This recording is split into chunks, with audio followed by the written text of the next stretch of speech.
Clarissa Shields claims all of the sideshow, her relationship with Papoose, none of that is affecting her boxing career, which I call cap. In this video, we'll break it down. It's like, hold on one second here. I wanted to just like ask you, like, are you okay with the fact? Now, notice Melyssa Ford is struggling to ask her a question because she don't want to offend Clarissa Shields. She already said that in the interview. That your relationship is kind of like, are you okay with the fact that your relationship is kind of leads the talk in the headlines rather than, you know, your prowess in the boxing ring and all of your accolades and stuff like that? Because, you know, we've got your fans are here in this room right now.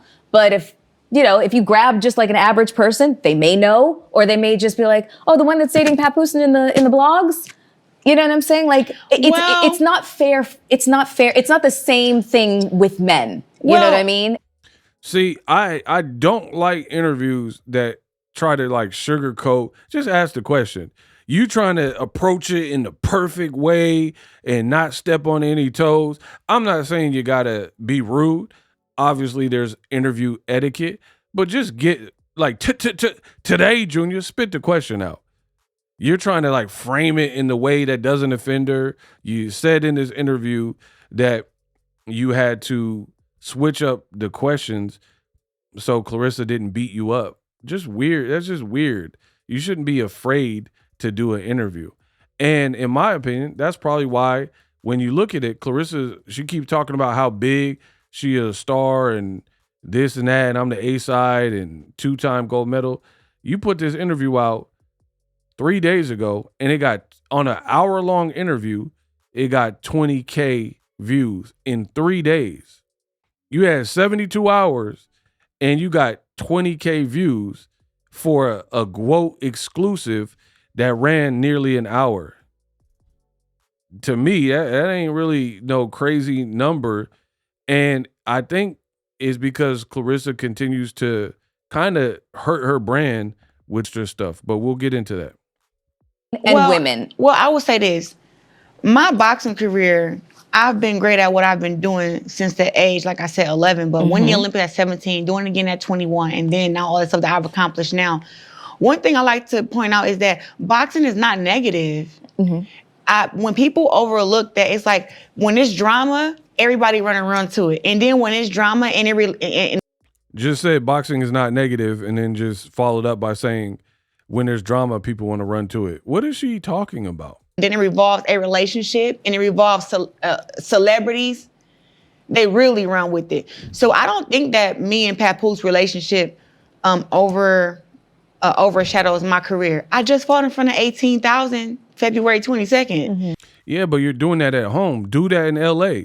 Let's see what the turnout would be if you fought in Los Angeles. Fight the Staples Center. You can see, this is what I'm talking about. This new generation of boxers, they are chopped. Nobody else wants to keep it real. Leave it to your boy Ego. I'm going to keep it real. You got this new crop of Gen Z fighters, and they keep saying it like they're Floyd Mayweather, they're Pacquiao, they're Canelo, they're Oscar de la Hoya. Like they're these household names that everybody's just familiar with their brand. And in the grand scheme of things, they're really not. If people showed a picture of Clarissa Shields and Beyonce, everybody will know who Beyonce is, or more people. They're not going to know who Clarissa Shields is. That's just the harsh reality. Now, in the boxing world, you that deal. But to be like, oh, y'all broke and y'all jealous of me, y'all hating because I'm beautiful and I look good. You doing all this to like promote and hype yourself up. But you're doing 20,000 views in 3 days on Melyssa Ford with an exclusive, right? If Beyonce went on Melyssa Ford's podcast right now and spoke for an hour, I've already went over it. You already know what the number is going to do. Even if people didn't follow Melyssa Ford, the amount of people sharing the especially if Beyonce was talking like Clarissa Shields, saying like, oh, 50 Cent should fight Jay-Z and all that type of stuff, like you were saying with Papoose, which again was stupid. 50 Cent making so much money. Why are you fighting? Why would he be fighting Papoose? Why would you even set your boyfriend up for that? Like, why do you want to see your boyfriend even be in a fight? He's 50 years old almost. He's 48 years old, and you prompting your man to get in a fight with another guy who used to box. For what? That's what I'm saying. Clarissa is forever going to be in Remy Ma's shadow with behavior like this, because it seems like you want Papoose to, what the world viewed Remy and Papoose relationship as, it seems like you want that. You aspire to that. You want Papoose to defend your honor, like when he felt violated with the easy to block captain fight and knocked him out reportedly. You know what I mean? Because of he was dealing with Remy, and then she started dealing with him or whatever and knocked him out. You want Papoose to do that for you, so you're setting it up. Like, oh, fight 50 Cent. Pap will whoop 50. You got to be careful. Women like that can be dangerous because you're instigating a situation. 50 ain't even messed with you in a minute in terms of like trolling or posting. He ain't responding to none of Papoose's disses, and you up here telling him that he need a fight, a fist fight with Papoose. Like, we got millions of people watching the fight, and it's millions of people watching the fight. What millions watched Clarissa Shields' last fight with Franchon Cruz DAZN? Where are these numbers coming from? This is what I'm saying. This is why these boxers run to these podcasts that aren't exclusive to boxing, because they don't know enough about boxing. If you ask Melyssa Ford where Clarissa's last fight was at, what was the name of the venue, what platform was it on, she probably wouldn't know without having researched it or having a researcher, give her cue cards or whatever. I know these things off the top of my head. DAZN, no one even knows DAZN. So how you do 1 million views? How did millions of people watch your fight, Clarissa Shields? That's what you literally just said. You said my last fight had 18K. That's cool. People in Detroit, they coming out for you. February 22nd. Mm-hmm. Like, we got millions of people watching the fight, and millions of people watching the fight. Where are those millions? You don't even have millions of people tuning into this hour-long interview with Melyssa Ford.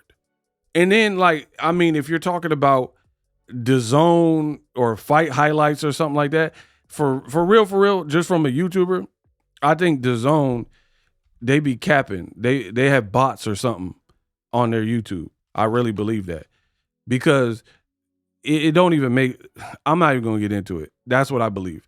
DAZN Boxing, if you look at their YouTube page, they'll have certain things like weird fight highlights that have like 2 million, and it'd be like a weird fight. And then the comments and the amount of likes don't really add up, that type of thing.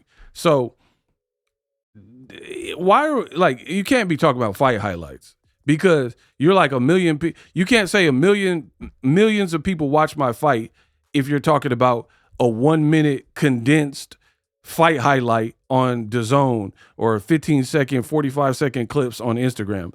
That is not 1 million people. That is not 1 million people that sought you out beforehand, ordered a pay-per-view, picked up a DAZN subscription, bought DAZN Ultimate to watch you fight. That is not the same, right? You can't say that. Like, did a million people buy DAZN because Clarissa was fighting? Olympia at 17, doing it again at 20. Great at what I've been doing since the age, like I said, 11. But winning the Olympia at 17, doing it again at 21, and then now all the stuff that I've accomplished now. One thing I like to point out is that boxing is not negative. Mm-hmm. When people overlook that, it's like when it's drama, everybody run to it. And then when it's drama and then it revolves a relationship and it revolves celebrities, they really run with it. So I don't think that me and Papoose relationship overshadows my career. I just fought in front of 18,000 February 22nd. Mm-hmm. Like, we got millions of people watching the fight, and there's more deals being brought up. I just went to the UK and challenged a girl who has a Olympic gold medal over there. And when we fight, it'll be the first time 2 women who are Olympic gold medalists have fought against each other in women's boxing ever in history. Now that's cool for history, but that don't mean 1 million people are going to watch that. You're fighting in the UK, completely different market. That's not going to appeal to American fans like that. The world in America, we want to see you fight Shadesha Green, obviously before she lost. You know what I mean? So it's not moving the needle like you're saying, and you're saying your career's not being overshadowed. But I promise if you go to any of these platforms, Twitter, YouTube, Instagram, type in Clarissa Shields, you'll find more BS about her personal life and Papoose, and she wants Pap to fight 50, then you are going to fight about her fighting Lauren Price. Now, if I'm lying, I'm flying. You do the math, you do the research. Type in Clarissa Shields wants Papoose to fight 50 Cent and see how many Google searches and what the viewership's looking like on that. And then type in Clarissa Shields, Lauren Price, and see how many people are actually searching and responding and reporting on that. Do